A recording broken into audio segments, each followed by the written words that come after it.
मित्रों, आज का तांडव दिल दहला देगा। आज हम बात करेंगे उस फैसले की जिसने पूरा बांग्लादेश हिला दिया है, जिसका सीधा असर भारत की सुरक्षा, भारत की राजनीति और भारत की कूटनीति पर पड़ेगा। हाँ मित्रों, बांग्लादेश की कोर्ट ने शेख हसीना को मौत की सजा सुना दी है और पूरा देश इस फैसले पर लॉकडाउन जैसी स्थिति में बैठा है। सबसे बड़ा सवाल, क्या भारत उन्हें वापस भेज देगा? क्या एक्स्ट्राडिशन ट्रीटी लागू होगी और इंडिया अब क्या करेगा? मित्रों, मैं हूं तांडव कोच आचार्य सुनील चौधरी और आज इस 12 मिनट के तांडव में आपके सामने पूरा सच रखूंगा। सबसे पहले बात करते हैं ढाका का सन्नाटा, मौत की सजा, डर का शासन। मित्रों, ढाका की सड़कों पर सन्नाटा पसर गया। दुकानें बंद, कॉलेजों में स्क्रीनें लगाकर फैसला सुनाया गया। पुलिस चारों तरफ तैनात, मानो देश युद्ध की तैयारी में हो। इसी माहौल में कोर्ट ने ऐलान किया, शेख हसीना डेथ पेनल्टी। एक ऐसी नेता जिसने 15 साल शासन किया, कट्टरपंथियों को नियंत्रित किया, हत्याओं के खिलाफ सैकड़ों फैसले दिए।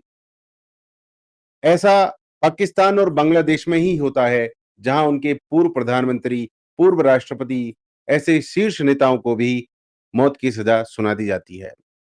कैसे देश हैं ये, आप कमेंट करके जरूर बताइएगा। आज वही ट्रिब्यूनल जो कभी शेख हसीना ने ही बनाया था, उन्हीं पर अपराधी होने का ठप्पा लगा देता है। चलिए समझते हैं इंटरनेशनल क्राइम ट्रिब्यूनल का असली सच। मित्रों, नाम बड़ा, काम शून्य। इंटरनेशनल क्राइम ट्रिब्यूनल, नाम सुनते ही लगता है जैसे दुनिया की कोर्ट हो, पर सच्चाई यह है, कोई इंटरनेशनल जज नहीं, कोई इंटरनेशनल वैलिडेशन नहीं, कोई ग्लोबल बाइंडिंग नहीं। सब कुछ बांग्लादेश की सरकार के हाथों में। और विडंबना देखिए, ये ट्रिब्यूनल शेख हसीना ने खुद 2010 में बनाया था, पाकिस्तान समर्थित कट्टरपंथियों को सजा दिलाने के लिए। और आज वही हथियार उनके खिलाफ चलाया जा रहा है। अब एक ड्रामे की बात करते हैं। ड्रामा हो रहा है अपील के अधिकार का, अपील का अधिकार, जो अधिकार ही नहीं। मित्रों, कागज में लिखा है कि फैसले के खिलाफ सुप्रीम कोर्ट में अपील की जा सकती है, लेकिन शर्त यह है, आरोपी को ढाका में शारीरिक रूप से मौजूद रहना होगा। यानी अगर शेख हसीना अपील करना चाहें, उन्हें वहीं जाना पड़ेगा जहां पहुंचते ही उन्हें गिरफ्तार कर लिया जाएगा। तो यह अपील का अधिकार नहीं, यह एक राजनीतिक जाल है। समझने की बात यह है, क्यों यह फैसला एक तरफा है।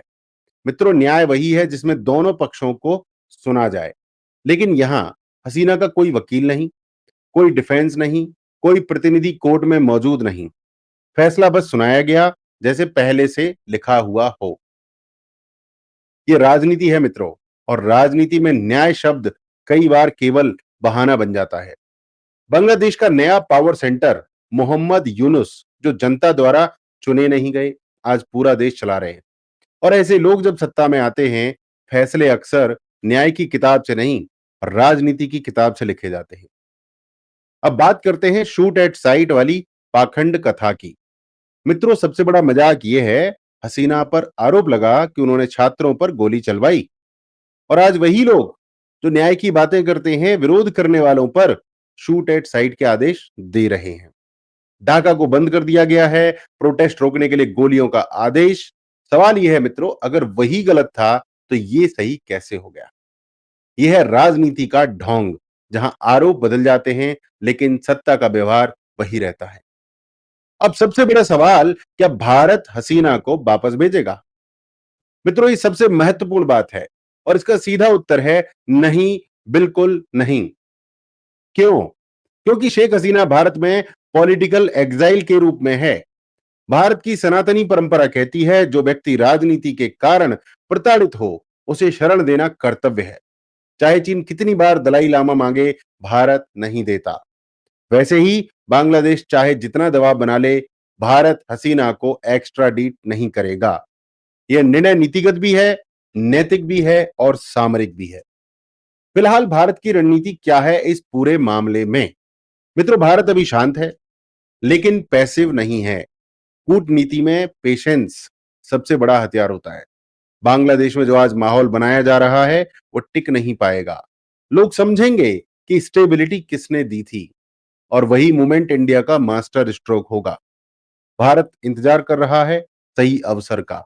राजनीति में समय से बड़ा कोई स्ट्रेटजिस्ट नहीं होता। इन सारी घटनाओं के भारत के असली मीनिंग क्या है मित्रों? इसका असली प्रभाव दो स्तरों पर है।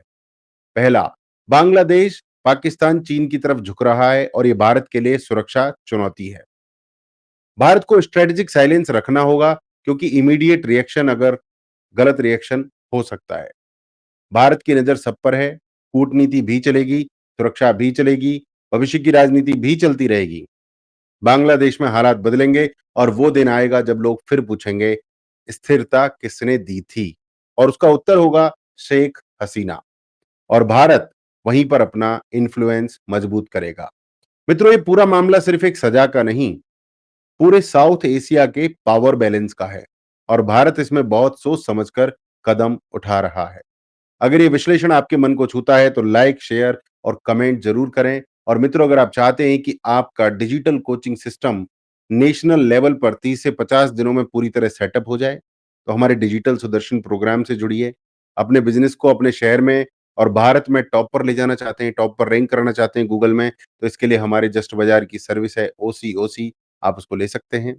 पूरी इंप्लीमेंटेशन, पूरे सपोर्ट हर समय आपको मिलेगी मेरी और मेरी टीम से। इस चर्चा में दोस्तों इतना ही। जय सनातन, वंदे मातरम।